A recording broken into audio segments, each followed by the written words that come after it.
Assalamualaikum warahmatullahi wabarakatuh. Perkenalkan kami dari kelompok 12. Hari ini akan mempresentasikan eh, materi dengan judul Sistem Muskuloskeletal. Sebelumnya, perkenalkan nama saya Fahri Atta Putri dengan NIM 2561323. Saya Faizah Azahra dengan NIM 2561324. Saya Naisa Aprilia Ferry dengan NIM 2561325. Saya Nadine Eka Prakasya dengan NIM 256132279. Selanjutnya, kita akan masuk ke materi. Yang pertama ada karakteristik otot. Karakteristik yang pertama adalah eksitabilitas, yaitu merespon stimulus saraf atau asetilkolin dengan menghasilkan potensi aksi pada membran. Yang kedua ada kontraktilitas atau kemampuan untuk memendek secara paksa saat distimulasi dengan kekuatan yang memadai. Yang ketiga ada ekstensibilitas. Ekstensibilitas sendiri adalah kemampuan untuk meregang dan memanjang melebihi ukuran istirahat normalnya tanpa robek. Yang terakhir ada elastisitas, yaitu menahan regangan dan secara otomatis kembali atau rekoil ke ukuran terkecilnya setelah diregangkan. Selanjutnya, selanjutnya ada fungsi otot. Yang pertama ada menghasilkan gerakan, yaitu menarik tulang rangka untuk menghasilkan lokomosi dan mobilitas fisik. Yang kedua ada mempertahankan postur. Fungsi otot ini adalah bekerja melawan gravitasi secara konstan untuk menjaga posisi tubuh tetap tegak. Yang ketiga ada menstabilkan sendi, membungkus persendian yang rentan untuk memberikan penguatan ekstra melampaui ligamen. Yang terakhir ada menghasilkan panas. Menghasilkan panas dengan kontraksi otot atau termasuk menggigil adalah produk sampingan respirasi seluler yang menjaga suhu tubuh. Selanjutnya,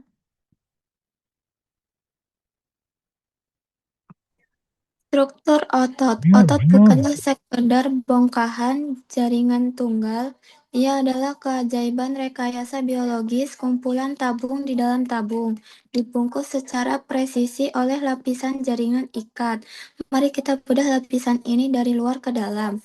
Yang pertama ada perut otot, yang kedua ada vesicel, yang ketiga ada serat otot. Next slide.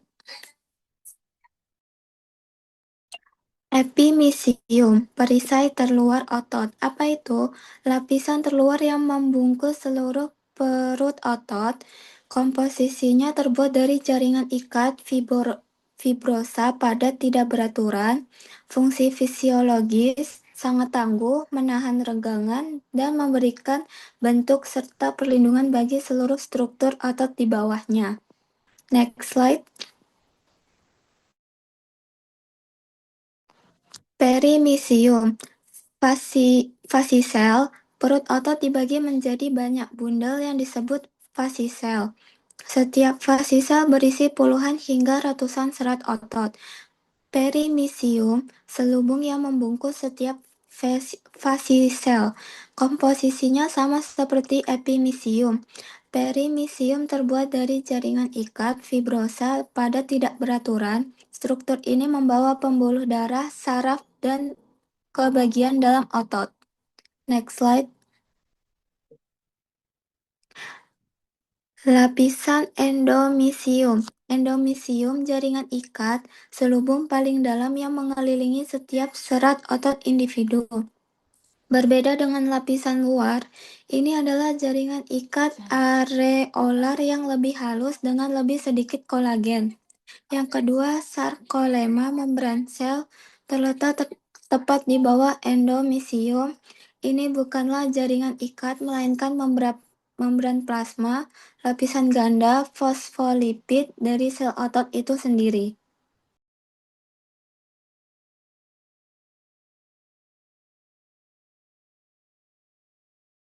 Sel- Hmm. Selanjutnya ada selubung jaringan ikat. Struktur target yang pertama yaitu epimisium atau seluruh perut otot dengan jenis jaringan ikat fibrosa padat tidak beraturan. Karakteristik utamanya yaitu tangguh, pelindung, eksterior sangat menahan regangan. Yang kedua yaitu perimisium atau fascicle atau bundel serat. Jenis jaringannya itu ikat fibrosa padat tidak beraturan dengan karakteristik utama yaitu mengelompokkan serat jalur untuk pembuluh darah dan saraf. Yang ketiga ada endomisium atau serat otot individu. Jenis jaringannya itu ikat areolar dengan karakteristik utama lebih halus memisahkan sel individu secara elektrik dan mekanis. Selanjutnya yaitu ada rantai transmisi mekanis. Selubung-selubung ini bukanlah struktur terpisah. Mereka saling menyatu atau kontinu satu sama lain dan pada akhirnya menyatu dengan tendon. Dari serat otot ke endomisium, lalu perimisium, lalu ke epimisium, lalu ke tendon dan gerakan tulang. Transfer kekuatan otot ini yaitu saat serat otot berkontraksi, ia menarik endomisium ke lalu menarik perimisium, lalu menarik epimisium dan menarik tendon, lalu baru menggerakkan tulang. Elastisitas bersamanya itu yaitu sifat padat selubung ini menahan peragangan berlebih memaksa otot untuk kembali ke ukuran aslinya. Jalur suplainya yaitu jaringan yang saling terhubung menjadi jalur masuknya pembuluh darah dan saraf. Dinamika gerak. Otot terikat pada tulang di dua titik berbeda, berfungsi sebagai penghubung jembatan antar tulang. Saat berkontraksi, otot selalu menarik dari titik penyisipan menuju titik asal. Origon atau titik asal, contohnya yaitu tulang zigomatik, yaitu bagian tulang yang tetap diam atau terfiksasi saat otot berkontraksi. Yang kedua ada insersio atau titik penyisipan, contohnya yaitu mandipula atau rahang bawah, bagian tulang yang bergerak akibat tarikan tendon.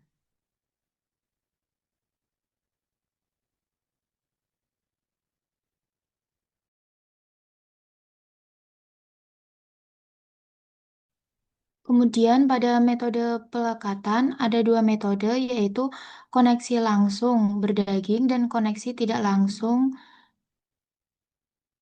Pada koneksi langsung berdaging, di mana epimisium otot langsung menyatu dan melekat pada periosteum tulang atau perikondrium tulang rawan. Tipe ini tergolong jarang terjadi. Kemudian pada koneksi tidak langsung, di mana otot terhubung menggunakan perantara jaringan ikat kolagen padat. Ini adalah tipe yang paling mendominasi tubuh kita, yang terbagi menjadi dua desain. Next.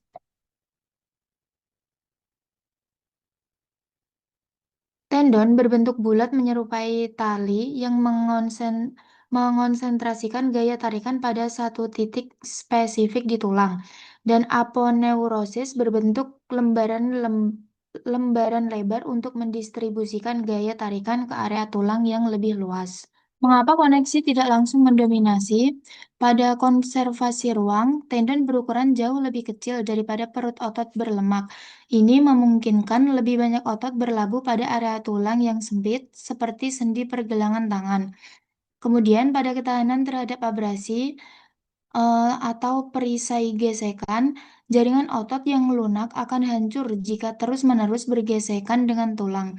Tendon terdiri dari serat kolagen padat yang sangat tangguh, memungkinkannya menahan gesekan mekanis yang ekstrem saat tulang bergerak. Selanjutnya,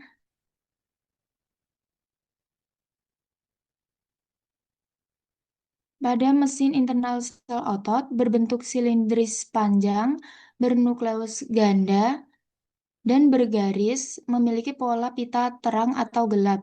Pada miofibril, ribuan batang protein padat di dalam sel yang bertugas melakukan pekerjaan kontraksi yang sebenarnya. Dan pada retikulum sarkoplasma, jaringan tabung berwarna sian yang membungkus myofibril bertindak sebagai pabrik yang menyimpan dan pelepasan kalsium yang sangat penting untuk kontraksi. Selanjutnya,